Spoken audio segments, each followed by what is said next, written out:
여러분이 다 알겠지만은 계시, 여러분이 잘 알 거예요. 영어로는 리벨레이션이라고 하는데 제가 발음이 별로 안 좋아도 이해하세요. 리벨레이션이라고 그러는데 이걸 그대로 보면은 성경에서 요한계시록하고 똑같습니다. 요한계시록, 계시라고 말하는데 계시라는 뜻이 무슨 뜻인지 정확하게 우리가 알고 넘어가야 됩니다. 왜냐면은 어떤 분들은 계시하니까 두려워, 무서워 이런 분들도 있고 이거는 특별한 사람들만 계시받는 거 아니야? 라고 하는데 하나님께는 성경을 통해서 계시하십니다. 누구에게? 우리 모두에게.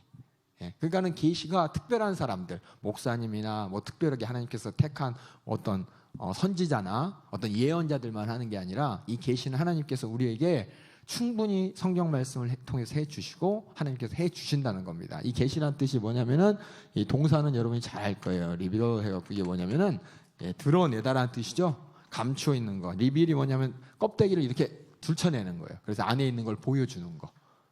이거 안에 있는 거 보여주려면 누군가가 이렇게 들춰내야 됩니다. 이건 뭐냐면 행위자가 분명히 있다는 것이고 그 행위를 통해서 모르는 것이 밝게 알려지는 겁니다. 많은 분들이 하나님에 대해서, 하나님의 뜻에 대해서 특별한 사람들만 하나님께서 영안을 열고 심중을 열고 마음을 열고 하나님을 만날 수 있고 하나님을 알 수 있도록 하셨다라고 하는데 아까 드린 말씀처럼 하나님께서는 우리 인류, 우리 인간들 모두가 하나님 자신을 알기를 원하시고 자신의 뜻을 알기를 원하시기 때문에 계시의 대상은 누구냐면 우리 모두가 되는 겁니다. 그러니까 여러분들이 모두가 성경을 통해서 또 하나님께서 주시는 특별한 은사인 계시를 통해서 하나님 뜻을 알 수가 있는데 많은 사람이 계시를 받았대요. 많은 사람이 하나님의 뜻을 안다고 해요. 근데 그걸 어떻게 기준을, 어떻게 그 계시가 진짜인지 가짜인지 알 것이냐. 그것을 가만히 보면 성경이에요. 성경이 기준이에요. 하나님께서는 우리에게 참 감사한 게 뭐냐면 수많은 사람들이 예언자다. 그래갖고 저쪽 보면은 아프리카에 가면 아프리카에 뭐 추장들이 계시고 하나님의 뜻 받았다 해서 하고 막 뭐 이게 막 흔들고 해골 흔들고 막 그런 사람들도 있잖아요. 근데 그게 진짜냐 가짜냐 그들은 분별할 수가 없어요. 그냥 그렇다니까 그런가 보다 합니다. 근데 우리 예수 믿는 사람들, 특별히 하나님께서는 가짜 하나님이 그러고 진짜 하나님은 적어도 객관적으로 하나님 자신이 나타낸 하나님의 뜻과 하나님께서 말씀하시는 것을 꼭 하나님께서 특별히 딱 택해가지고 그 사람의 뭐 눈을 열어서 마음을 열어서 그 사람에게 특별한 목적을 주기도 하지만은 이런 성경 말씀을 통해서 우리가 객관성을 담보할 수가 있는 겁니다. 그 말은 뭐냐면 이 말씀을 우리가 확실한 기준으로 가질 수가 있어요. 그래서 이것이 진짜냐 가짜냐 구별할 수가 있는 겁니다. 누가? 우리 모두가 성경 말씀을 통해서. 하나님을 많은 사람들이 오해하는 게 신비주의적으로 가면 하나님은 우리는 몰라 그냥 특별하게 그런가 보다라고 하지만 그런가 봐 우리는 모르나 봐 특별한 사람들만 하나님께서는 계시를 주시고 특별한 사람들에게만 하나님께서는 뜻을 알려주시나 봐가 이렇게 생각하는데 절대 아닙니다. 여러분이 성경을 안 읽고 성경을 몰라서 그러는 거지 성경을 읽고 제대로 읽고 성경 속에서 하나님이 어떤 분인지를 알게 되면은 어떤 사람이 하나님은 이런 분이야 라고 했을 때 그 사람이 얘기하는 게 진짜인지 가짜인지를 다 분별할 수가 있습니다. 어느 정도는. 그러니까 여러분들이 성경에 대해서 이 계시에 대해서 특별한 거다라고 생각하지 마시고 이 계시는 우리 모두에게 우리 모두를 대상으로 하나님께서 하시는 거다 이렇게 인정하시면 되겠습니다. 그래서 한번 보겠어요. 계시란 보면 영어로 revelation에서 드러낸다, 밝힌다 이렇게 나와 있습니다. 제가 한번 같이 한번 그 밑에 한번 읽어볼까요? 시작. 성경에 따르면 하나님께서는 우리가 하나님을 알 수 있도록 친히 자신을 계시하시고 또 자신의 거룩한 능력과 인류에 대한 그의 뜻을 계시하십니다. 뭐에 따르면이라고 되어 있어요? 성경에 따르면. 성경이 기준입니다. 그래서 많은 사람들이 예언 은사를 받았다, 특별한 은사를 받았다, 저게 진짜냐 가짜냐 몰라갖고 많은 사람들이 막 후루룩 거리고 누가 그러다가 저거 진짜가 어떻게 저 말을 내가 거부했다가는 하나님께서 말씀하시는 거 불순종함으로 말미암아 내가 혹시 손해보는 거 아니야 어떻게라고 막 우왕좌왕하고 막 여러 사람이 딴소리하면 뭐를 따라가야 되냐 왔다 갔다 하는데 절대 그럴 필요가 없는 겁니다. 성경에 따르면 성경이 기준이 되는 것입니다. 성경을 우리가 몰라서 그런 것이지 성경을 잘 읽으시면 정확하게 하나님께서는 누구나 글을 읽을 수 있는 사람이라면 적어도 하나님이 어떤 분인지 어떤 뜻을 가졌는지는 어느 정도는 하나님께서 보여주고 계십니다. 그게 계시예요. 우리에게 성경 말씀을 통해서. 그래서 여기 보니까 밑줄 근거 있죠. 뭘 계시하는지 한번 볼게요. 자신. 하나님이 자신을 계시하시고 또 뭐냐면 자신의 거룩한 능력, 우리 모든 인간을 향한 하나님의 뜻, 이것을 하나님께서 이미 성경을 통해서 알도록 보여주고 계십니다. 그래서 이 계시에는 두 가지가 있습니다. 특별하게 이제 큰 카테고리를, 계시가 하나님의 자기 자신을 나타내신 말씀, 자신의 능력을 나타내신 말씀, 우리를 향한 하나님의 뜻을 나타내신 게 많은데, 그걸 이제 크게 두 개로 한번 나눠보겠습니다. 크게 두 개로 나누면 여기 보면은 일반 계시라 그래갖고, 일반이라는 일반적인 내용의 계시가 있고, 또 하나는 특별한 내용의 계시가 있습니다. 그래서 두 가지로 이제 나눕니다. 계시를. 그래서 성경에 있는 모든 계시를 나누면 두 개로, 하나는 일반 계시, 하나는 특별 계시라고 합니다. 그래서 두 종류의 계시 한번 읽어볼게요. 맨 윗줄 시작.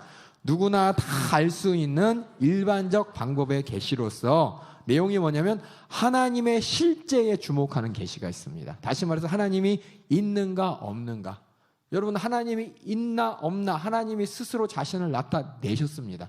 하나님이 이렇게 꽁꽁 숨어가지고 나 있나 없나 모르지, 이게 아니라 하나님께서는 이미 자기 자신이 실제하신다는 것을 알려주고 계십니다. 성경이 얘기하고 있고 성경을 통한 내용을 통해서 우리가 이해할 수가 있는 겁니다. 시편 19편 1편 한번 다 읽어보겠습니다. 시작. 하늘이 하나님의 영광을 선포하고 궁창이 그 손으로 하신 일을 나타내는 도다. 또 밑에 볼게요. 이것만 할게요. 지금 말해서 이 성경을 모르는 사람들도 하나님이 계시냐 안 계시냐에 따라서 이걸 다 알 수가 있대요, 하나님께서는. 그런데 우리가 그걸 부정하는 것이고 확신을 갖지 못하는 것뿐이지, 하나님께서는 이미 천지 만물을 통해서 하나님이 계시다는 것, 존재한다는 것을 다 압니다. 옛날부터 성경을 모르는 사람, 옛날 하나님을 모르는, 하나님의 말씀을 듣지 못한 사람들도 밤 하늘의 별을 바라보면서 천지의 일기를 바라보면서 뭘 생각합니까? 도대체 어떻게 이 세상이 있을 수가 있는 거야? 세상은 어떻게 이렇게 움직여지는 거야? 이 세상에 저 별은 도대체 뭐고, 정말 자신이 알 수 없는, 자신이 이해할 수 없는 수만 가지 방법들이 자연을 통해서 또 하나님 맡으신 천지 만물을 통해서 나타날 때 하나님을 직시할 수 있도록 하나님께서는 자신을 나타냈다는 겁니다. 다시 말해서 먼 곳에 나뭇가지가 막 흔들린다고 해서 바람이 없다고 할 수 없잖아요. 그렇죠? 바람 막 흔들리면 바람이 부는구나. 그 뭐예요? 현상을 보고 그 움직임의 동력 주체를 알 수 있듯이 천지 만물을 바라보면서 아무 생각 없는 사람들, 짐승들은 알지 못해요. 짐승들은 하나님이니 뭐니 알지 못해요. 근데 우리 인간은 가만히 모든 자연 현상을 바라보면서 신에 대한, 하나님에 대한, 하나님이 존재하는 것에 대한 확신한 의식을 갖고 있는데, 하나님께서는 그렇게 자기 자신을 이렇게 나타내신 하나님, 천지 만물을 만드신 조물주 하나님, 무소부지하신 뭔가 엄청난 저 위에 독재적인 분명히 존재하는 우리의 관념과 우리 생각을 넘어서서 엄청난 뭔가를 지배하는 이 조물주에 대한 존재를 하나님께서는 알려주고 계시는 것이 바로 일반적인 계시라고 하고, 또 뒤에 보겠습니다. 특정인의 계시 보겠습니다. 다 읽어보겠습니다. 시작. 특정인에게 특별한 방법의 계시. 그래서 먼저 이스라엘 백성에게 허락하시죠. 아브라함아 이렇게 불었을 때 이 목소리. 특별한 사람들이 하나님께서 만나주시는 이런 계시. 그래서 어떻게 인간이 하나님의 은총, 은혜를 얻을 수 있는가? 하나님이 직접적으로 말씀하시면서, 직접적으로 상대하시면서 그를 알려주시는 것이 바로 특별한 방법의 계시입니다. 그리고 어떻게 우리가 하나님과 화목할 수 있도록 하는가, 화목하는 방법도 알려주시고, 그래서 맨 처음에는 하나님의 택하신 백성, 이스라엘 백성들, 특별한 사람들에게만 나타났지만 나중에는 온 인류에게 성경을 통해서 또 온 인류를 대상으로 하나님이 말씀하신다는 것을 알게 됩니다. 그래서 이렇게 천지 만물에 하나님이 있냐 없냐에 관한 것, 또 특별히 하나님께서 있냐 없냐, 천지 만물을 통해서 하나님이 계시냐 아니냐가 아니라 특별한 내용을 알려주시는 특별 계시가 있는데, 중요한 것은 둘 다 누가 이거를 열은 거야? 이걸 누가 여는 거예요? 누가 이렇게 열어서 다 알려주는 거예요? 하나님이 있냐 없냐도 알려주고, 하나님의 특별한 뜻이 무엇이라고 이렇게 목소리를 통해서 어떤 사람을 통해서 이렇게 알려주는 건 누구냐? 바로 하나님이라는 겁니다. 다시 말해서 우리가 하나님을 찾아갈 수 있는 게 아니라 하나님이 열어주셔야, 보여주셔야, 알려주셔야 우리는 하나님을 알 수가 있는 것입니다. 만약에 하나님이 자신을 공개하지 않으면 우리는 하나님을 알 수가 없습니다. 하나님께서는 천지 만물을 통해서 우리가 볼 때 훅 지나가는 이 바람을 통해서 막 낙엽이 막 흔들리고 예? 뭔가 이런 자연 현상들이 그냥 저절로 일어나는 것이 아니라 뭔가 움직이지 않는 어떤 힘에 의해서 창조 질서에 의해서 움직이는구나, 이걸 우리가 인식하면서 이 질서를 만드신 이 조물주 창조가 분명히 있구나라고 우리 알 수도 있고, 또 하나님께서는 특별히 아브라함에게, 선지자에게, 또 특별한 하나님이 쓰시는 사람을 통해서 자신의 계획을 선포케 하시고, 또 성경을 쓰게 하셔서 자기 자신의 뜻과 자기 자신이 우리 인간들과 어떤 관계인지를 다 알려주신 이런 특별한 계시. 누가? 예, 이 계시는 누구의 행동에 의해서 이루어지는 거예요? 예, 하나님이십니다. 하나님이 계시의 근원이라는 것을 여러분이 꼭 알고 계셔요. 그래서 어떤 사람이, 우리는 절대 교만하면 안 돼요. 내가 하나님이 알게 하셔야 아는 거예요. 여러분들이 난 어떻게 하나님을 알았어, 나 똑똑하지, 내가 가만히 생각해 보니까 하나님은 분명히 있어, 내 생각으로 아는 것 같아가 아니라 하나님이 알려주셨기 때문인 것입니다. 그리고 이 일반적인 하나님이 분명히 천지 만물을 통해서 우리가 알 수 있도록 알려주신 일반적인 계시와 또 특별한 하나님의 뜻이 이렇게 갈라지는 것이 아니라, 사실은 이 서로가 상호 보완적으로 나타나면서 하나님이 살아계심과 동시에 하나님의 뜻이 무엇인지를 함께 우리가 알 수 있다는 것을, 이 두 개의 공동의 목표, 보면 두 종류의 계시는 공동의 목표를 위해 서로 보완적으로 서로 특별 계시를 통해서 하나님이 살아계시잖아, 일반 계시를 통해서 그 하나님이 바로 이러한 뜻을 주신 거야 라고 하면서 상호 보완적으로 우리에게 하나님은 자기 자신을 열어주셨습니다. 그래서 한번 일반 계시에 대한 성경 구절을 한번 읽어보겠습니다. 다시 한번, 자, 계시의 주체가 누구라고요? 네, 이게 중요하고요. 또 계시는 두 종류가 있습니다. 어떤 거요? 네, 특별한 계시가 있습니다. 그럼 일반 계시에 대한 그럼 다시 한번, 일반 계시에는 어떤 게 하나님의 존재와 하나님이 실제하는가에 관한 나타나는 계시입니까? 일반 계시고, 그 하나님의 특별한 어떤 구체적인 뜻, 구체적인 인간과의 관계를 나타내는 것을 특별 계시라고 합니다. 그래서 계시, 일반 계시, 특별 계시, 이렇게 여러분들이 이런 성경적 또 신학적 이런 관념을 가지고 성경을 보면은 조금 더 쉽게 볼 수가 있습니다. 그래서 일반 계시에 대한 구절을 한번 읽어보겠어요. 하나님이 실제 하는가 아닌가를 하나님께서는 어떻게 나타내시는지 성경을 통해서 확인해 보도록 하겠습니다. 사도행전 14장 16절에서 17절 한번 읽어보겠습니다. 시작. 하나님이 지나간 세대에는 모든 족속으로 자기의 길들을 다니게 묵인하셨으나 그러나 자기를 증거하지 아니한 것이 아니니 곧 너희에게 하늘로서 비를 내리시며 결실기를 주시는 선한 일을 하사 음식과 기쁨으로 너희 마음에 만족해 하셨느니라 하고, 보면은 어떤 사람들이 이런 얘기를 하죠. 아니, 하나님은 우리가 성경을 통해서 만나는 하나님, 그 이스라엘의 하나님 아니야, 유대인 하나님이 아니야. 그래서 조선 시대는 왜 외국의 신을 섬기냐고 예수 믿는 사람들을 박해도 하고 핍박도 하고 잡아서 죽이기도 했는데, 이렇게, 왜냐, 그 하나님이 왜 그동안은 말 안 하다가, 예를 들어서 우리가 국사 시간에 배우잖아요. 아니, 삼국시대에는 우리나라 사람들에게 말 안 하다가, 조선시대에는 말 안 하다가 갑자기 개항기 거쳐서 외국 선교사가 오면서 그때부터 왜 하나님이 우리를 그때부터 왜 만나 주시느냐라고 이렇게 말을 하면서, 그 하나님이 우리 하나님 맞냐, 진짜 하나님 맞냐, 모든 인류의 하나님이 맞냐라고 한다면은 사도행전 14장 16절 17절에 이렇게 말을 하는 겁니다. 모든 시대, 모든 족속이 각각의 시간에 따라서 발전할 수 있도록 그들이 나라를 세우고 또 망하기도 하고, 또 그들이 살고 죽고 여러 가지 역사적인 사건들을 가만히 묵인하셨으나, 묵인하신다는 말이 뭐냐, 가만히 우리에게는 직접적으로 말씀 안 하셨으나 그럼에도 불구하고 그것이 자기를 증거하지 아니한 것이 아니다. 그 말은 뭐냐면, 그럼에도 하나님께서 자신을 나타내셨다는 겁니다. 뭐를 통해 나타내셨나? 바로 하늘로서 비를 내리시고 결실기를 주시고, 또 이렇게 우리 인간들이 이 땅에서 모든 것을 먹고 마실 수 있도록 모든 것을 섭리 가운데 움직이시며 우리를 기쁨으로 우리가 이 땅에서 살 수 있도록 하셨다라고 하면서, 그렇게 하나님이 우리 진짜 하나님 맞냐? 저쪽 이스라엘 사람들 하나님이지 우리 하나님 아니지 않냐? 진짜 그 하나님이 진짜 우리 모든 인류, 모든 사람들이 하나님 맞냐라고 물어볼 때 사도행전 14장에서 16절 17절 이 바울의 말을 통해서 우리가 이 성경의 말씀을 통해서 우리가 성경은 얘기하고 있고, 또 로마서 1장 20절 한번 읽어보겠습니다. 시작.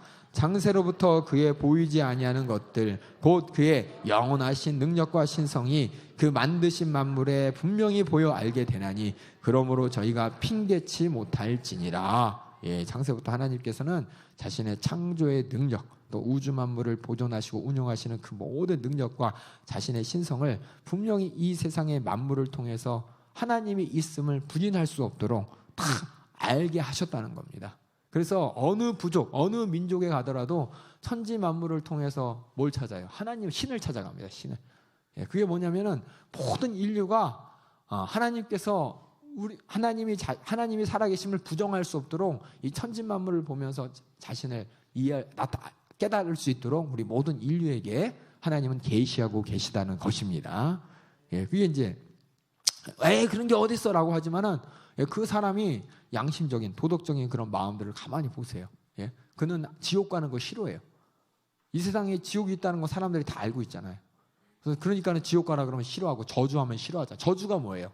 저주가 다 하나님으로부터 어떤 벌을 받는 것이고 하나님과 관계 가운데 끊어져서 나쁘게 되는 거잖아요.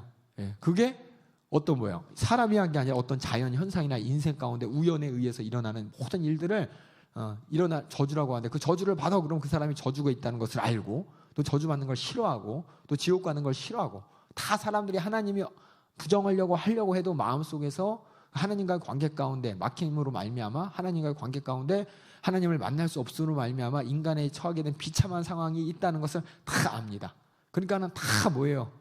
다 무슨 일 있으면 신이시여 찾잖아요. 속담도 하늘이 무너져도 솟아날 구멍이 있다 뭐 이런 것부터 시작해갖고 뭐 하늘은 스스로 돕는 자를 돕는다 그러면서 모든 인류의 언어 속에는 뭐냐? 하나님이 살아계심을 부인할 수 없는 살아계심을 증거하는 하나님이 이 모든 천지 만물과 우리 인생의 운영과 인생 가운데 어떤 기적과 이적과 우연이라고 하는 하지만 그것은 하나님의 섭리라고 그럽니다. 그런 걸 통해서 하나님이 분명히 모든 사람을 보고 계시고 모든 사람에게 하나님께서는 선한 일을 선한 일로 악한 일을 악한 일로 보응하시는 신의 계시는 하나님이 계시다는 걸 다 알고 있다는 겁니다. 그게 바로 뭐냐? 하나님이 살아계시는 걸 다 어떤 사람은 그러죠. 하나님이 살아계신 것, 하나님이 진짜 있다는 걸 증명해봐라고 이제 많은 사람들이에요. 근데 거꾸로 얘기해요. 하나님이 없다는 걸 증명해봐라. 그럼 그 사람들은 막 과학을 얘기하고 그래요. 그 과학에 그럼 질서 있잖아요. 그럼 도대체 이 우주 만물의 질서 누가 만들었냐? 그럼 할 말 없어요. 할 말이 다 우연이라고 해도 이 세상이 우연이었어요. 다 우연이라 그러면 그리고 우리 자체도 우연의 결과일 뿐이면 우리는 아무 의미 없는 존재죠. 의미 없는 우리가 왜 그렇게 잘 살라 그러고 왜 그렇게 지옥 안 갈라 그러고 왜 나쁜 일 하면 심장이 움찔움찔거리고 왜 그래요? 우연인데 우리 우연이 아니라는 증거예요. 그 자체가. 그런 도덕적이고 양심적인 이런 마음 하나하나가 뭐냐면 하나님이 계시다는 하나님 분명히 계시다는 증거입니다. 하나님이 계시다는 걸 다 알고 있다는 거예요. 한마디로. 아니라고 고집하는 사람들은 이 뭐랄까 차원이 좀 낮은 사람들 옛날 사람들보다 더. 그래서 한번 한 구절만 더 읽어볼게요. 로마서 2장 1절에서 16절 요것만 하나만 더 읽어보도록 하겠습니다. 성경 다 갖고 오셨죠? 로마서 2장 1절에서 16절 아이고 긴데 한번 읽어볼게요. 이게 뭐냐?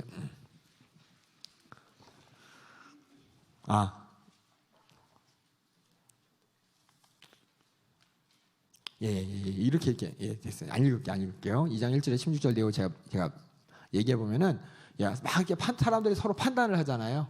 이것은 맞다, 이건 틀리다. 각자 판단을 하는데 실상은 그 판단의 기준이 뭐냔 말이에요. 판단의 기준이 각각 자기 양심이라고 하지만은 실질적으로 그게 뭐냐?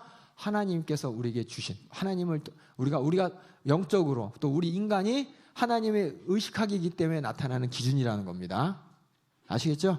그러니까 그 얘기 아까 제가 설명한 얘기가 여기서 이제 다시 반복되기 때문에 읽지 않겠습니다. 그 밑에 하나님은 사람의 역사를 주관하십니다. 한번 읽어보겠습니다. 하나님은 사람의 역사를 주관하십니다. 우리가 종종 사건들에서 하나님의 손길을 더듬어 알 수 있습니다. 아까 얘기했던 여러 가지 속담을 통해서 또 인생을 정말 내가 어떻게 살았는지 참 기구해. 참 어떻게 정말 내가 여기까지 있었는지 참 신기해. 나는 그때 큰일 나가지고 뭐 죽었어야 되는 데부터 시작해서 망했어야 되는 데부터 시작해서 이런 일이 일어날 수 없는 데부터 시작해서 여기까지 참 살아있는 게 참 신기해부터 시작해서 여러 가지 사람들이 자신의 인생을 이렇게 돌아볼 때 또 자신의 인생 가운데 일어나는 우연이라고 하는, 우리는 하나님의 섭리라고 하는 그런 일들을 바라보면서 하나님이 살아계심을, 하나님이 모든 역사를 주관하고 계신 것을 부정할 수가 없습니다. 특별히 두 번째 줄 읽겠어요. 특별히 시작.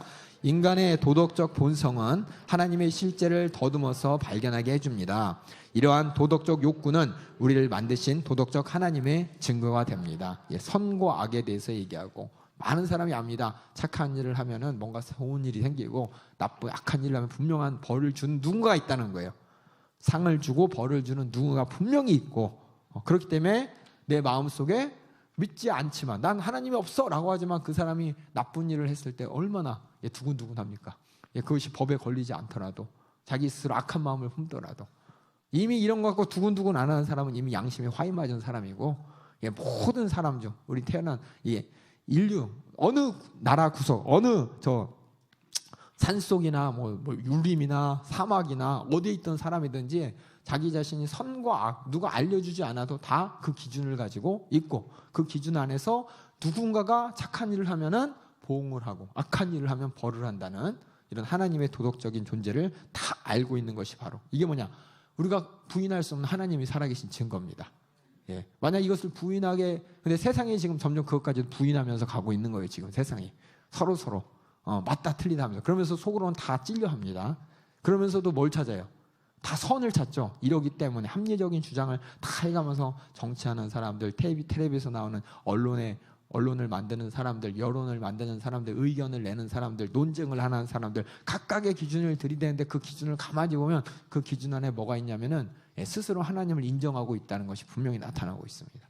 그래서 참 아이러니하게 하나님이 분명히 살아계시고, 어떻게 보면 하나님이 없다는 것을 증명해야 될 사람들이 보이지 않는다고, 이 세상에 하나님이 보이지 않는다고, 하나님께서 직접 우리의 오감과, 그렇죠? 이런 육체적인 이런 걸로 하나님이 만져지지 않는다고, 경험되지 않는다고 하나님을 드러내라고 하죠. 하나님은 영적인 존재인데 자꾸만 하나님을 육적인 존재로 끌어내리면서 보여달라는 거예요. 과학이 발전하고 이 세상의 기술이 발전하고 문화가 발전할수록 사람들이 더 상당히 고차원적인 것 같지만 실제적으로 뭐냐? 더 저차원적인 거예요. 그들이 이해하는 거는 봐야 이해하고, 만져야 이해하고, 느껴야 이해하는 거. 이게 진짜인 줄 알지, 실질적으로 보이지 않는 이런 우리의 감정이라든지 감각조차도 그들은 이해하려고 노력을 하죠. 계속 정신과 의사라든지, 그렇죠? 정신적인 뇌 연구하는 사람들, 그런 사람들 가만히 보면 우리의 의식은 뭐냐, 우리의 감정은 뭐냐, 요 안에 뇌에서 나타나는 정기적 신호다라고 하지만 그것을 뒤집는 과학 기술도 엄청나게 나옵니다. 제가 하나 뉴스를 읽었는데 저도 그거 보면서 뭐냐면, 우리는 많은 사람은 그렇게 생각하잖아요. 뇌가 있고 뇌에서 뭐 하는 거예요? 판단을 하고 기억을 하고 계산을 하고 어떤 정신적인 활동이 있다고 생각하잖아요. 근데 참 신기하게 이런 거는 뉴스나 그런 데 안 나요. 세상에 이런 일 이런 데만 나오는데 어떤 사람들을 봤더니 뇌가 없는 사람이 있대요. 그럼 우리가 알고 있는 과학 상식에서 뭐예요? 뇌가 없으면 그 사람은 정신 활동을 할 수 없는 사람이잖아요. 근데 이거 없이도 기억을 하고 이거 없이도 정신 활동을 할 수 있다고 과학적으로, 그들이 그렇게 증거하는 과학적으로 많은 논문들이 발표되고 있고 실제 사례가 등장하고 있는데, 저건 잘 모르죠, 그런 거 여러분들은. 근데 그러고 있어요. 그리고 확실히 나타나고 있는데 이상하게 그런 얘기는 다 그런 사람들이 언급을 안 해요. 우리 세상의 뉴스에 보세요. 수많은 불치의 병들이 막 나섰다 그러면 세상에 이런 일 이런 데는 나오지만은 우리 교회 안에서나 우리 교회만 그러겠어요? 전 세계에 수많은 사람들이 그런 이적과 기적을 통해서 질병에서 치료받고 또 귀신이 떠나가는 역사가 있지만 뉴스에 안 나와요. 분명히 있는데, 분명히 우리 담임 목사님이 전 세계 돌아다니면서 집회하고 예수의 이름으로 귀신을 쫓아내고 병을 고치는데 그런 것들은 이상하게 뉴스에 안 나와. 이상하게 왜 그런지 몰라요. 이해가 안 가, 이해가. 이상하게 세상은 그렇게 보이지 않는다고 분명히 일어났는데도 그걸 무시하려는 경향이 있어요. 하지만 다 알아. 분명히 하나님이 살아계신 거. 이건 부인할 수 없다는 겁니다. 그래서 일반 계시는 뭐냐? 바로 하나님이 살아계신다는 거. 뭘 통해서? 천지 만물을 통해서. 또 하나 우리 도덕적인 양심, 하나님을 두려워하는 이 심정 가운데 분명히 하나님이 분명히 살아계시고, 오히려 우리는 그 사람들한테 물어봐야 될 게, 하나님이 없다는 증거를 대발하고 우리는 물어봐야 되는 거예요. 근데 어떻게 과학의 시대라는 그 명목 아래 상황이 이게 뒤바뀌어져 가지고 우리 모든 사상의 가치관이 다 과학적인 그런 눈으로 보는 거, 또 수치적으로 나오는 거, 이거에 다 집중돼 가지고 하나님의 영역이라든지 영적 영역을 우리도 모르게 다 무시하는 세상에 살고 있기 때문에 상황이 역전된 것뿐이지 하나님이 없다고 감히 말할 수 없는 거예요. 근데 지금은 감히 없다고 말하는 시대가 되고, 판단 기준 자체가 분명히 우리의 영적 감각은 다 아는데 스스로 우리를 짐승적인, 육체적인, 영적인 존재가 아니고 완전 육적인 존재로 스스로 다 몰아가면서 하나님을 막 부인하려고 하는 이 세상 속에서 우리가 살고 있다는 것을 여러분이 잘 아시기 바라겠습니다. 제가 여러분이 강요하는 게 아니에요. 이거는 하나님이 진짜 살아계시지 않는다 그러면 그런 얘기가 옛날부터 나왔어야 돼요. 근데 어떤 인간의 지식이 학문이 발전되면서 인간이 교만해지면서 하나님을 도전하는 현상이 지금 나타나고 있는 거예요. 진짜 하나님이, 옛날에는 하나님이 있다는 것을 증명할 필요도 없었어. 분명하니까. 분명하기 때문에 그게 사람들의 문화가 발전 못해서 사람들의 참 원시적이라서 그게 아니에요. 그게 아니에요. 여러분들은 우리 문화가 엄청나게 발전한 것 같죠? 인류 문화가. 정신적으로 엄청나게 높은 수준에 살고 있는 것 같죠? 안 그래요. 지금부터 2000년 전에 쓰여진 책을 플라톤 철학이나 아리스토 철학, 그 사람들의 생각, 또 지금 이 시대의 사람들이 제대로 이해를 못해요. 우리 그걸 다 알고, 아리스토텔레스, 플라톤 그런 사람들의 생각은 유치한 거라고 얘기를 못한다니까요. 그 얘기 뭐냐면 우리 인류가 정신적으로 고양된 게 아니에요. 이게 발전된 게 아니에요. 오히려 타락됐어요. 오히려 쇠퇴됐어요. 모든 걸 다 넓게 보는 시야가 이렇게 좁아져가지고 뭐만 봐요? 과학적으로 증명된 것만, 육체적으로 경험된 것만, 이것만 보이는 우리 인간의 시선이, 인간의 그 이해하는 차원이 더 낮아진 거예요. 그래서 여러분들이 성경 읽으면 여러분이 로마서 읽을 때 어렵죠? 쉬워요? 쉬워요? 왜냐하면 로마서는 저도 이제 청년들하고 여러분들하고 얘기했지만 로마서는 상당히 수준 있는 사람들을 로마 시민이면 그 당시에 얘기했잖아요. 아무나 로마 시민 되는 거 아니에요. 로마에 살고 있는 사람이 아니라 로마에서 시민권을 갖고 있는 귀족들이나 귀족들. 그러니까 맨날 그 사람들이 하는 건 뭐예요? 먹고 살기 위해서 막 노력하는 게 아니라 머리 쓰는 사람들이에요. 머리 쓰는 법을 얘기하고 정치를 얘기하고 사상을 얘기하는 그런 사람들이 살고 있는 로마 사람들에게 편지를 쓴 게 로마서인데 지금 여러분들이 로마서를 제대로 이해를 못하잖아요. 왜냐하면 그 수준이 틀리니까. 제가 하고 싶은 말은 뭐냐? 다시 한번 말씀드릴게요. 우리 인간이 지금은 하나님이 있는 걸 증명해라 라고 하는, 어떻게 보면은 저게 수준이 낮아진 상태입니다. 옛날에는 다 하나님 당연히 계신 거고, 희는 분명히 있는 거고, 진리는 분명히 있는, 그것을 막 하나님은 어디 있냐, 하나님의 뜻은 무엇이냐, 진리는 무엇이냐, 이렇게 찾아갔던 이 사람들이 과학기술이 발전되면서 올라간 것 같지만 실제적으로 타락된 거예요. 이 시야가 좁아진 거예요. 과학이라는 시야로 확 좁아져가지고 오히려 지금은 뭐예요? 하나님을 모르니까, 하나님이 안 보이니까 하나님을 보여달라라는 이런 질문이 나오는 거예요. 옛날에는 그런 질문이 없었어요. 아시겠어요? 제가 무슨 말씀하시는지 알겠죠? 그러니까 누가 여러분한테 물어보면은 야, 신이 있다는 거 증명해봐. 그럼 그 사람의 수준이 얼마나 낮은가 스스로 얘기하는 거예요. 그게.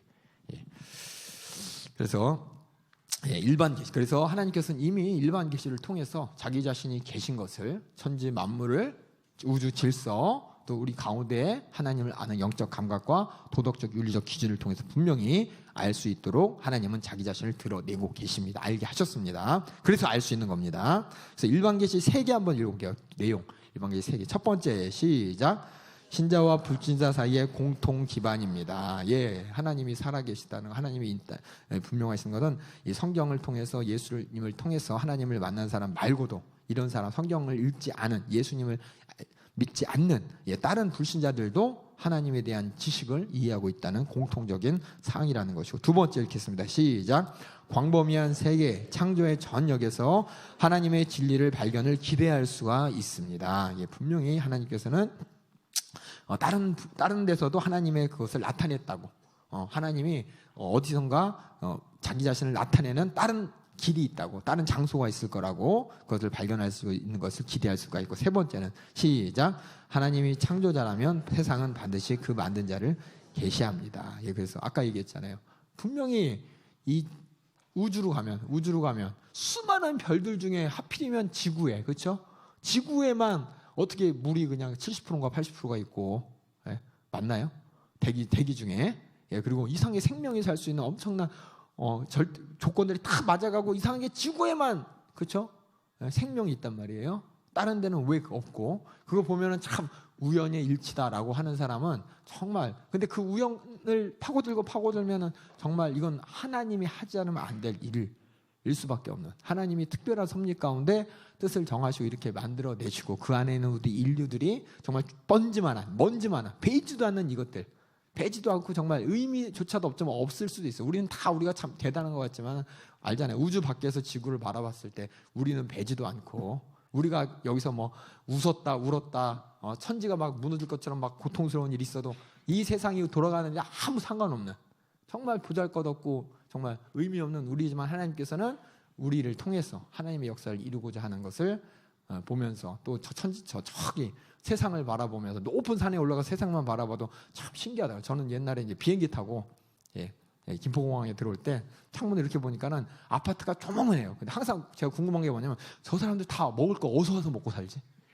예? 아니 여기 농촌도 되게 멀고, 근데 저 사람들 다 먹는 거 뭐 먹고 어떻게 먹고 살지? 궁금하더라고 갑자기. 근데 우리는 잘 먹고 살잖아요, 그렇죠? 한번 보세요. 높은 데서 사람들이 왔다 갔다 바쁘게 왔다 갔다 그리고 아파트에 불 켜 있는 거 보면 도대체 저 사람들은 도대체 어디서 돈 나가지고 어디서 먹을 거 나가지고 그렇게 먹고 사는데, 뭐 10사람 5살이면 뭐 어떻게 지나가다 하나 이렇게 주워가지고 먹을 수도 있어요. 근데 서울의 인구가 엄청나잖아요. 다 먹고 살아요. 다 먹고 살아. 신기해. 신기하다. 그 얘기는 뭐냐면은 정말 이 세상을 바라볼 때 정말 의미 없는 우리가 이런 의미 있는 존재가 되고, 세상이 움직일 때 정말 우리의 생각을 뛰어넘는, 우리는 당연한 듯이 다 받아들이지만 실상은 그게 당연하지 않은 일이라니 분명히 나타나고 있다는 것을, 그래서 우리가 창조자 하나님을 만날 수밖에 없다는 것이 바로 일반 계시입니다. 일반 계시 아시겠죠? 예, 특별 계시. 특별 계시 이제 3개가 있어요. 3개. 특별 계시는 직접적으로 하나님께서 일반적인 자신의 존재에 대한 얘기가 아니라 직접적으로 하나님 머릿속에 있는 것을, 하나님 머리라 그래서 죄송합니다. 하나님 마음속에 있는 것을 구체적으로 알려주신 내용이 바로 특별 계시입니다. 한번 읽어보겠습니다. 특별 계시 밑에 있는 거 시작. 일반 계시가 우리에게 도덕적, 종교적 결함에 대해서 주의를 환기시켜 주지만 그 결점을 해결할 강조를 하지는 않는다. 이 말은 뭐냐면, 우리가 하나님이 살아계시고 하나님 앞에서 우리가 얼마나 정말 죄인인 것을, 얼마나 하나님 앞에 보잘것없는 것을, 하나님 앞에서 우리가 지옥이 무섭고 저주가 무서운 이런 존재지만은 우리가 어떻게 그 두려워하는 일, 나에게 일어나는 두려운 일, 나에게는 무서운 일, 이것을 어떻게 해결할 거에 대해서는 하나님께서는 알려주지 않잖아요. 야, 너 무섭냐? 저쪽으로 가. 너 무섭냐? 뭘 심어라. 너 무섭냐? 뭐 해라. 이렇게 직접적으로 어떤 방법을 알려주지는 않잖아요. 어떤 하나님의 거대한 존재 앞에서 우리는 하염없이 조그만 모습, 하염없이 그냥 보잘것없는 모습, 이거 발견되는데, 이 보잘것없고 조그만 우리가 어떻게 정말 의미가 있어지고 어떻게 큰 대의를 이룰 수 있는 의미가 되는가에 대해서는 직접적으로 산이 알려주는 것이 아니라 내 도덕적 양심이 알려주는 것이 아닌데, 그것이 우리가 머릿속으로 안다고 해도 그것이 진짜인지 아닌지 확신을 할 수가 없는데, 하나님께서는 직접적인 내용으로 알려주셔서 이렇게 해야 맞다고, 이렇게 하는 게 바로 하나님 뜻이라고, 너희가 존재하는 이유라고 알려주시는 이것이 바로 특별 계시입니다. 확신할 수 없는 우리에게 이제 확신을 갖게 되는 겁니다. 그 하나님이 살아계셔. 그래서 어떻게 하라고요? 그래서 내가 그 하나님 앞에서 뭐 해야 돼요? 그 하나님이 그걸 알려주는 겁니다. 그래서 첫 번째는 뭐냐면, 우리가 중요한 특별한 하나님이 자신의 뜻과 섭리를 알려주신 게 바로 성육신, 바로 예수님이 이 땅에 오신 것입니다. 이건 우리는 그냥 아무것도 아닌 것처럼 얘기하지만 엄청난 일이에요, 이게. 그러니까 아까 일반적인 계시로 해서 딱 끝나버리면, 하나님이 그렇구나, 우리에게 자기 자신을 나타내셨구나, 하나님이 정말 모든 산악간에 판단하시는 분이구나, 그래서 저렇게 저 권선징악 있잖아요, 그렇죠? 모든 소설이나 모든 사람들의 기대, 나쁜 일 하는 사람은 망해야 되고 착한 일 하는 사람은 복받아갖고 뭔가 잘 돼야 되는, 뭔가 이런 것들이 주관하는 누군가가 있구나라는데, 이렇게 막막할 때 정말 성육신이라고, 예수님께서 이 땅에 육신을 입고 오셨다는 것은 다른 종교, 인간의 상상력이 아무리 풍부하더라도 이 풍부한 상상력은 이 성육신을 생각하지 못합니다. 어떤 사람은 얘기합니다. 그 있잖아요. 그리스 로마 신화 있잖아요. 그리스 로마 신화 그거 되면서 그것도 신이 막 인간화되고 막 그러잖아요. 그거는 하나님을 그들이 잘 오해하는 거예요. 하나님이 진짜 살아계시다면 생각해 보세요. 하나님이 고작 제우스 신화처럼 막 질투하고 서로 간에 뭐 나쁜 일하고 원수 갚고 막 그런 정도의 하나님이라면 믿지 말아야지. 우리가 그리스 로마 신화 읽어보세요. 그 신들이 하는 거 보면은 그 신들을 내가 진짜 신이라고 섬기면서 뭐 해달라고 하기에는 정말 유치해. 정말 그 하나님이라는 것이 인간보다 어떻게 보면 더 추악하고 인간보다 더 더럽고 인간보다 참 소견도 좁고 그래요. 그건 절대로가 아니야. 인간이 생각할 때 그런 하나님이라면 안 믿고 말지. 생각을 해보세요. 여러분들이 제우스 신이나 헤라 신이나 그런 사람들이 신인데 여러분이 그 사람을 신으로 그런 사람들을 신으로 여러분이 받아들일 만큼 여러분들 가만히 생각해 보세요. 신이라고 인정할 만한지. 아니거든요. 진짜 하나님은 다 위에서 모든 것을 통찰하시는 분이고 하나님쯤 되면은 어디 구속당해서는 안 되잖아요. 하나님이라면 자기가 자유하게 움직여야 되잖아요. 하나님이란 자신이 하는 모든 행동이 다 옳아야 되잖아요. 근데 그리스 로마 신화 보면 안 그래요. 신들이 질투하고 신들이 원수가고 이거 보면 무슨 신이 이렇게 우리 인간만도 못해. 나만도 못해. 믿어지지 않습니다. 하지만 그 하나님이 그 위에 하나님이 그런 하나님이 진짜 하나님 그 하나님이 육신을 입고 이 땅에 오셨다. 이거는 그래서 우리에게 자신의 뜻을 알려주시고 자신이 특별한 계획을 알려주시고 또 우리 인간들과 이렇게 만나주시면서 자신의 엄청난 지혜를 나눠주신다는 이게 엄청난 겁니다. 엄청난 거. 그래서 일반 계시를 통해서 해결하지 못했던 하나님이 계신데 그 하나님과 나의 관계는 뭐야?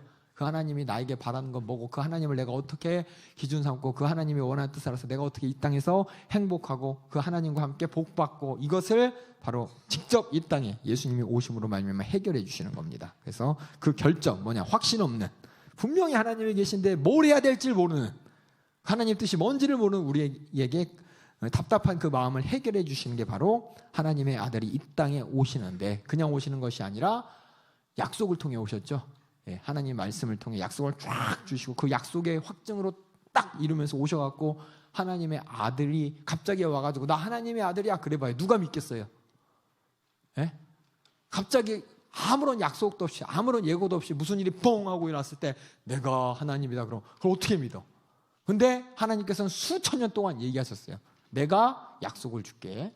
그 약속대로 앞으로 뭔 일이 일어날 거야. 이것도 못 믿어? 그럼 내가 지금부터 하는 일 봐봐. 이스라엘 민족을 끌고서 1500년, 2000년, 3000년, 몇천 년 동안 데리고 다니면서 하나님께서 살아계신 하나님과 그 하나님의 말씀이 절대로 땅에 떨어지지 않는 것을 알려주시고 확실하다는 걸 알려주시고 그 하나님의 약속 가운데 오신 예수가 그 예수가 아니라 성경 말씀을 딱 봤더니 저기서 오기로 했던 예수, 여기로 온다는 예수가 딱딱딱딱 맞아서 진짜 하나님의 아들이 오신다더니 진짜 왔구나라고 해서 이 땅에 오셨을 때 하나님의 아들이라고 부인할 수가 없는 하나님의 약속대로 하나님이 딱 오셔가지고 하나님을 우리가 만나게 되는 겁니다. 이게 성육신 하나님이 오신 겁니다. 그래서 하나님의 아들이 이 땅에 딱 오셔가지고 이렇게 일반 계시로서는 알 수 없는 하나님의 뜻, 또 옳고 그름, 선악간의 그런 모든 판단과 잘못됐을 때의 두려움과 저주를 어떻게 하나님이 해결하시는지 그걸 모든 해결된 것을 나타내신 이 엄청난 사건입니다. 우리가 평소에 생각을 많이 안 해서 그래. 하나님에 대해서 또 천지만물을 운영하는 내 인생에 대해서 또 누군가 내 인생을 운영한다면 어떤 기준으로 움직일까라는 거에서 막 고민을 안 해 우리는. 왜냐? 하루하루 먹고 살기가 너무 바빠요. 그렇죠? 하루하루 그냥 즐기기 바쁘고 이렇게 뭔가 이렇게 깊게 정말 내 인생을 저기 위에서 바라보고 하나님 입장에서 나는 어떤 사람인가 아니면 그 하나님은 어떤 하나님인가 막 고민하기 전에 스마트폰 막 움직여야 되고 그렇죠? 무슨 게임이 재밌는데 게임 따라가야 되고 또 새로운 신곡 나오면 신곡 따라가야 되고 또 우리 젊은 학생들은 뭐 텔레비 보면서 아이돌 나오면 아이돌 따라가야 되고 또 그 떠나서 대학 가라니까 공부해야 되고 공부하다고 대학 갔더니 취업해야 되고 취업 준비해야 되고 취업 열심히 했더니 또 시집장가 가려면 또 열심히 또 돈 벌어야 되고 결혼했더니 또 애기 낳아가지고 애기 또 학원 보내야 되고 뭐 이거 계속 이렇게 하니라고 정말 하나님에 대한 하나님과 나의 관계와 하나님의 뜻이 무엇인지 절대 생각을 못하는 이런 세대에 살고 있습니다. 그렇기 때문에 하나님께서 육신을 입고 이 땅에 오셨다 이게 얼마나 큰 사건인지를 몰라요. 로마가 뒤집어진 거예요. 그래서 아까도 얘기했지만은 이 로마가 뒤집어진 게 뭐냐? 로마가 결국은 우리가 여러분이 서양 역사서를 읽어봤지만은 기독교를 국교로 만들잖아요. 그렇죠? 왜냐하면 로마 사람들이 생각할 때 이건 정말 엄청난 일인 겁니다. 하나님이 육신을 입고 이 땅에 오셨다는 게 그 로마 제국에 얼마나 많은 종교가 있었겠어요. 그렇죠? 근데 그 중에서 특별히 기독교라는 예수 믿는다는 이 예수님을 통해 나타나는 진리, 예수님이라는 하나님의 아들이 이 땅에 오셨다는 게 이게 정말 요새 말로 빼박이죠. 빼박. 네? 빼도 박지 못하는 엄청난 진리가 이걸 부인할 수가 없는 거예요. 예수님이 하나님의 아들이라는 걸 절대 부인할 수가 없는 것이고 그로 인해서 나타나는 모든 현상과 그 가르쳐 주신 내용과 하나님과의 관계를 봤을 때 감히 종교라는 다른 것들이 도전하지 못하기 때문에 그 머리 그렇게 좋고 전 세계를 정복하면서 철학적으로 또 지성적으로 이 엄청난 하이 클래스에 있던 사람들이 예수님을 그냥 받아들이지 않고는 배길 수 없는 엄청난 진리였다는 것입니다. 그래서 우리는 너무 잘 몰라. 예수님이 이 땅에 오셨습니다. 그럼 그런가 보다. 예수님이 나를 위해 십자가를 돌아가셨어. 그런가 보다. 믿어. 알았어. 이렇게 해야 되는데 머리를 가만히 생각해 봤을 때 아무리 이걸 우리가 가만히 그냥 아무것도 안 하고 하나님에 대해서 생각을 해보세요. 하루 종일. 로마 사람들은 하는 게 그거예요. 맨날 배가 부르고 하니까는 맨날 앉아서 책 보고 법이 무엇이냐. 전 세계를 이 제국을 수많은 민족들이 수많은 종교들이 수많은 다양한 사람들이 있는 이 나라를 통치하기 위해서는 어떤 압도적인 지혜와 지식과 이걸 가지고 저들을 상대할 것이냐 맨날 그것만 연구하는 사람들이에요. 그런 사람들이 이 예수님에 대한 진리를 딱 들었을 때 그들이 다 무너져 버리는 정도로 엄청난 일이라는 겁니다. 우리는 너무 그걸 잘 몰라. 그렇죠? 너무 먹고 살기 바쁘고 놀기 바빠가지고. 그래서 요한복음 14장 9절에 나를 본 자는 아버지를 보았다. 예수님께서 말씀하시면서 결국 나를 통해서 아버지 하나님, 살아계신 진짜 하나님이 무엇을 원하는지 또 어떤 목적으로 우리를 상대하시는지를 알게 되었다. 이 선육신 예수님이 이 땅에 육신을 입고 오셨다는 게 엄청난 예수님을 통해서 우리가 드디어 하나님이 계신 건 알았는데 그 하나님의 속마음과 속뜻과 계획을 이제 확실하게 이제 알 수 있게 된 것입니다. 그래서 여기 다음 장 보면 첫 번째 줄 한번 읽어볼게요. 자, 사람의 행위와 외관을 관찰하는 것. 어떤 사람을 딱 처음 만났어요. 저 사람 저기 있네. 저 사람 키 크네. 저 사람 수염 있네. 저 사람 머리 짧네. 저 사람 바지 벗네. 이런 식으로 남자네 여자 이렇게 멀리서 외관만 알려주는 알 수 있지만 내가 직접 그 사람하고 만나면서 얘기 나눠봤더니 이 사람 왜 이렇게 멋있어? 생긴 거는 되게 이상하게 산적처럼 생겼는데 이 생각하는 거나 말하는 게 인생의 계획이 뚜렷하고 인생의 목적이 뚜렷하고 인생관이 확실하고 너무 멋있는 거야. 이런 것처럼 우리가 이제 겉으로만 이렇게 있다 없다 저 사람이 어떨 것이라 이렇게 보이는 게 이제 일반 하나님에 대해서 일반 계시라면 하나님의 마음과 속과 그래서 하나님 사랑이시구나. 하나님 긍휼하신 분이구나. 하나님이 정말 정의로우시고 공의로우신 분이구나. 이렇게 알 수 있는 것이 바로 이 특별 계시를 통해서 성경을 통해서 하나님이 어떤 분인지를 우리가 알고 특별 계시를 통해서 우리가 하나님이 어떤 분인지를 알게 되는 그래서 일반 계시하고 특별 계시 한번 이렇게 나눠본 거예요. 사람을 만났을 때 그 사람의 겉모습만 보면서 내가 저 사람이 저런 분인 보이는 것만 갖고 내가 이해하는 게 일반 계시고 얘기 나누고 그 사람의 마음과 속을 내가 알았을 때 이게 특별 계시라고 합니다. 그래서 성경이 뭐냐? 성경에서는 하나님께서 계속해서 열심히 뭘 하냐? 내가 누군지를 나는 여호와 이레 여호와 니시 계속 얘기 나오죠. 예수님께서 나는 포도나무요, 나는 생명의 양식이요, 나는 빛이요. 또 뭐지? 나는 시리즈가 쭉 나오잖아요. 나는 양의 목자라고 나오잖아요. 이게 뭐냐면 하나님께서 자기 자신이 특별하게 어떤 성품을 가졌는지를 그렇게 계속 얘기하고 있습니다. 그래서 성경을 통해서 우리가 아는 것은 하나님이 살아계시냐 있냐 없냐 그걸 뛰어넘어서서 하나님이 어떤 분인가를 하나님께서 직접 성경을 통해 소개해 주셨습니다. 그래서 성경을 통해서 우리가 아는 게 뭐냐? 하나님이 어떤 분인가를 아는 거예요. 어떤 분인가를 구약의 이스라엘의 역사를 통해서 그랬나봐가 아니라 그 이스라엘의 아브라함을 만난 하나님이 어떤 하나님인지 우리 초점은 뭐냐? 아브라함이 아니에요. 아브라함을 만난 하나님이에요. 이삭이 아니고 이삭을 만난 하나님이세요. 그 하나님이 어떤 말을 하셨고 어떻게 이삭과 관계하면서 자기 자신을 드러냈는지를 아는 거예요. 그런데 이스라엘 백성들하고는 하나님께서 어떻게 그들에게 하나님 자신을 나타내셨고 그들이 하나님이 어떤 분이라고 이해하게끔 하나님께서 나타내셨느냐. 다윗을 볼 때 다윗 왕 대단해가 아니라 그 다윗을 쓰시는 하나님이 어떤 하나님인지. 그러니까 여러분들이 성경을 읽을 때 하나님이 어떤 분인가를 보면서 찾아야 돼. 계속. 근데 이걸 안 보고 뭘 찾아요? 아, 아브라함이 그랬구나. 아, 이삭이 그랬구나. 우리의 초점이 자꾸만 하나님께서는 자기 자신을 보라고 하는데 딴 사람만 보는 거예요. 그러니까 하나님을 잘 못 만나는 거예요. 복음서를 보면 우리가 복음서 읽을 때 뭐 봐요? 항상 나도 저랬는데 그러면서 뭐예요? 구약 복음서에 나타난 제자들의 인생을 바라보고 예수님을 만난 수많은 사람들의 그 바라보면서 저 사람 왜 그러나, 저 사람 왜 그러나, 저 제자 왜 그래 이러지만은 실상은 뭘 봐야 되냐면 예수님이 어떤 분인가 찾는 거예요. 그래서 복음서를 읽으면은 저랑 마가복음 같이 공부하신 분들 있겠지만은 계속해서 예수님은 자기 피하라세요. 나 누구야? 나 하나님의 아들이야. 그리스도야. 나사렛 출신의 진짜 육신을 입고 온 진짜 실존하는 인물 예수야. 라면서 예수님은 자꾸 자기 자신을 얘기하는데 성경을 우리가 잘못 읽으니까는 뭘 봐요? 항상 예수님은 안 보고 제자들 보고 예수님 만난 사람들 보는데 여러분이 한번 복음서를 다시 한번 읽어보세요. 그러면 모든 에피소드마다 뭘 나타내느냐? 예수님이 누군지를 계속해서 얘기하고 있거든. 예수님이 이 땅에 오셔서 계속 하신 게 뭐예요? 전도예요. 전도. 하나님의 뜻을 알려주신 거예요. 예수님이 자기가 누군지를 알려주신 거예요. 근데 우리는 성경 읽을 때 그렇게 안 봐. 그냥 뭐예요? 이스라엘 역사가 그랬구나. 이스라엘만 봐. 아브라함이 그랬구나. 아브라함만 봐. 성경은 하나님 자신을 나타내셨습니다.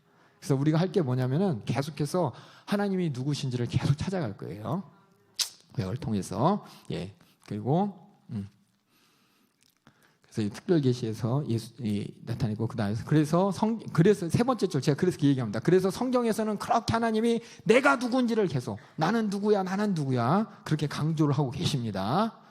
강조한지도 몰랐죠, 그렇죠? 그걸 찾으셔야 돼요. 근데 하나님께서는 또 그것을 알려주시는데 자기 자신을 알려주시는데 인격적으로 이게 참 감사한 거예요. 인격적이란 단어가 뭘까요, 도대체? 인격적으로 여기 말씀으로 이렇게 돼 있어요. 말씀으로. 그 뭐냐? 하나님께서는 말씀을 통해서 그러니까 우리가 율법을 오해하는 게 뭐예요? 바리새인들이 왜 율법을 가지고 하나님을 오해했냐면 하라 하지 마라 그러니까 그것만 본 거예요. 그것만. 그 말씀을 하신 하나님이 왜 그런 얘기를 했는지까지 알아야 돼요.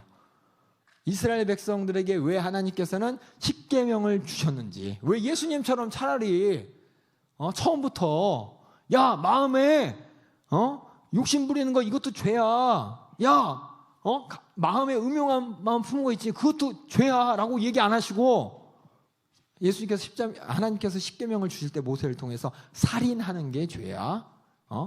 뭐예요? 또 간음하는 게 죄야. 이렇게 직접적으로 알려주시는데 왜 예수님처럼 안 알려주시냔 말이에요. 왜냐하면 이 구약의 백성들은 아직 죄에 대해서 분간을 못해. 그게 어느 정도까지인지 잘 모르니까 하나님께서 지금 이스라엘 역사를 통해서 하나하나 지금 그러니까 하나님의 마음까지 가기 전에 맨 처음에 만났을 때 저랑 만난 사람이 내가 막 내 속에 있는 걸 드러낸다고 해도 드러내갖고 막 얘기하면 이 사람이 어떤 반응일까요? 저 사람 왜 나한테 이런 얘기를 해? 나랑 관계도 없는데 처음 본 사람이 왜 나한테 이래? 맨 처음에 만났을 때는 간단하게 그냥 통성면하고 난 이런 거 좋아해요. 그래요? 그래요. 그러면서 그냥 끝나잖아요. 친해지면 그 다음부터 이제 속 얘기 나오잖아요. 이게 뭐냐면은 하나님은 인격적이란 분인 겁니다. 인격적이신 분이시기 때문에 지금 구약의 역사를 통해서 하나님께서는 우리 인류와 관계를 만들어가고 계시는 거예요. 관계를. 예수님이 오셔야만 되는 그 관계를. 그 예수님이 오셔가지고는 이제 그 모든 속내를 다 드러내시는 거예요. 이게 뭐냐? 하나님께서 일방적으로 다시 말해서 우리 입장을 고려해서 말씀하시는 거예요. 제가 담임 목사님 보시면은 초등학생은 초등학생에 맞게 말씀하시고 중학생은 중학생에 맞게 말씀하시고 초신자들은 또 초신자에게 맞게 하시고 또 오래 다닌 성도들은 오래 다닌 성도들에게 맞게 하시고 목사님과 어떤 관계가 좀 깊어진 사람하고 이제 막 시작한 사람하고 또 다르게 상대하시잖아요. 우리 마찬가지 우리 다 그러고 그렇죠? 하나님도 마찬가지예요. 하나님도 우리 수준에 맞춰서 하나님의 뜻을 공개하시는 이게 바로 인격적이라는 말입니다. 인격적. 그러니까 무인격적인 게 뭐예요? 네가 듣던 말던 해 어떤 거예요? 무조건 그냥 처음 살아왔는데 가장 무인격적인 우리 교회 모습 하나 제가 몰래 한번 얘기해봐야지. 주일날 뭐 사면 안 돼. 죄인이야 저주 받아 막 처음 와가지고 예수 믿으러 왔는데 막 몰아세갖고 막 죄 있다고 왜 여기 앉아 여기는 청년들이 앉는 자리 있다 여기 앉으면 저리 가 막 이러고 처음 왔는데 어떤 사람이 딱 왔는데 여기는 지정석에서 여기 앉으면 안 돼 딴 데 가세요 막 이렇게 얘기하면 이 사람이 맨 처음 왔다가 뭐 이런 교회가 다 있어 그러고 가잖아요. 이게 무인격적인 모습이에요. 그 사람에 맞춰서 처음 왔는데 이 사람이 어디 갈지 몰라서 아무 데나 앉아서 저 사람 언제 오셨어요? 처음 오셨어요? 그러면서 이제 그럼 여기 앉아 계세요. 그러고 딴 데로 가고, 이 사람이 교회에 처음 왔으니까 적응할 때까지 이렇게 대우해 주는 게 인격적인 거잖아요. 이게 근데 우리 하나님께서 만약 우리한테 그렇게 했어 봐요. 그럼 우리는 아마 하나님 치사해 테테테 그러고 죄송합니다. 테테테가 아니고 만약 하나님이 나를 이해하지 못하고 막 이것저것만 한다고 해서 난 이런 하나님 싫어라고 할 수도 있을지도 몰라. 근데 하나님께서는 물론 공의 하나님이고 정의 하나님이시지만 우리 인간을 대할 때 어떻게 대하셨는지 성경을 보세요. 처음부터 그냥 마음에 음욕을 품으면 죄야 이렇게 안 하셨어요. 거기까지 가도록 맨 처음에 큰 간음이 죄인 걸 알려주시고, 그 간음이 나중에 그렇게 일어나도록 하는 이 마음을 갖는 것부터 시작이 죄라는 걸 이제 그 다음에 알려주시는 거죠. 이게 하나님의 인격적인 거예요. 예수님이 갑자기 딱 와서 하나님의 아들이 만약에 하나님의 아들이 모세가 아니라 하나님의 아들이 이스라엘 백성들이 막 노역하고 있는데 와가지고 그들을 출애굽시켰다고 했을 때 만약 그들이 과연 그들을 위해서 피 흘려 죽어야 되는 예수님의 속사정을 얼마나 알 수 있을까요? 저 사람이 왜 갑자기 피 흘려 죽은데? 이렇게 하겠지. 우리는 왜 알아요? 그 제사에서 어린 양이 우리 죄를 짊어지고 죽어가지고 우리 죄를 담당하시듯이 하나님의 아들이 우리 모든 죄를 짊어지고 돌아가신다고 우리는 이해하잖아요. 근데 이스라엘 백성들한테 아직 제사법이 뭔지도 모르고 어린 양이 죽어야 되는지도 모르는데 예수님이 죽으면 무슨 소용이 있어요? 그렇죠? 그러니까 이런 모든 시간을 통해서 우리 인류를 구원하는데 하나님께서 막무가내로 하시는 것이 아니라 인격적으로 우리를 상대하시고, 그러다 보면 우리가 참 감사한 게 뭐냐면 우리가 지금 이 시대에 살아가는 게 참 다행인 거예요. 우리가 만약에 4,000년 전에 5,000년 전에 태어났으면은 이런 은혜를 모르는데 정말 하나님께서 우리에게 인류를 상대하시면서 구원하시는데 우리가 참 이 시대에 살고 있다는 게 어떻게 보면 참 감사한 겁니다. 이렇게 하나님이 인격적으로 우리를 상대해 주시고 있기 때문에. 그래서 그거예요. 그래서 뭐냐, 인격적 하나님께서는 우리와 약속을 맺으시고 우리에게 자신을 알려주십니다. 약속을 하나하나 이루어가면서 하나님이 얼마나 믿을 만한 존재인지, 성경용어로 신실하신 분인지, 성경용어로 믿으신 분인지, 그래야 우리가 하나님을 의지할 수 있을 거 아니에요. 하나님을 의지할 수밖에 없는 모든 사정을 구약의 말씀을 통해 또 예수님을 통해 초대교회 역사를 통해 말씀하시고 우리가 이 시간에 정말 예수 믿게 된 거 참 은혜고 감사한 겁니다. 이렇게 하나님 인격적으로 상대하고 계십니다. 또 요 뒤에 아까 얘기한 것이 다시 한번 인격적인 게 뭐냐면, 게다가 자신을 나타내실 때 하나님은 우리가 파악하여 깨달을 수 있는 방식, 우리한테 맞춰주셨어요. 우리 방식으로 자신을 알려주시기 위해서 낮춰주셨어요. 그래서 하나님이 우리를 찾아오셨어요. 우리와 뜻이 통하는 생각과 활동의 범주 안으로 들어오셨어요. 육신을 입고. 이게 참 엄청난 겁니다. 이게 특별히 하나님께서 우리에게 자신의 뜻과 섭리를 알려주기 위해서 육신을 입고 이렇게 오셨다는 게 이게 엄청난 겁니다. 그리고 또 두 번째, 특별 계시 첫 번째가 예수님이 이 땅에 오셔서 우리를 인격적으로 인간 대 인간으로 만나 주신 거야. 예수 직접 인간으로 오셔가지고 참 인격적이신 거고, 두 번째는 행위적 요소로서